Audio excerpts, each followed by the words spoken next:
ভালোবাসা থাকলেই কি অসম্মান সহ্য করা উচিত? একদিন প্রিয়া রান্নাঘরে খাবার তৈরি করছিল। ঠিক তখনই তার ননদ এসে বলল, ভাবি তুমি আমার ভাইয়ার মতো অত সুন্দর নও।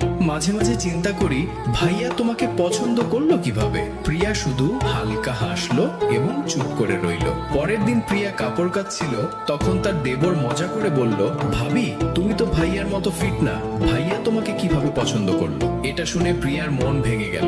রাতে সে তার স্বামীকে বলল, তোমার বাড়ির লোকেরা আমাকে সব সময় কোনো না কোনো বিষয় নিয়ে খোঁটা দিতেই থাকে, আমার খুব খারাপ লাগে। শুভ শান্ত স্বরে বলল, আরে ছাড়ো তো, এসব তো চলতেই থাকে, চিন্তা করো না। প্রিয়া দৃঢ়ভাবে বলল, এটা কোনো ছোটখাটো বিষয় নয়। যতক্ষণ না তুমি আমার পাশে দাঁড়াবে আর পরিবারকে বোঝানোর চেষ্টা করবে যে এটা ভুল হচ্ছে, ততক্ষণ তারা আমাকে আরো বেশি করে খোঁটা দিতেই থাকবে। শুভ কিছুক্ষণ চুপ করে রইল। প্রিয়া তখন ভালোবাসা ও গাম্ভীর্যের সাথে বলল, মেয়েদের ভালোবাসা একটু কম দিলেও চলে যাবে, কিন্তু সম্মান নিয়ে খোঁটা দেওয়া একেবারেই চলবে না।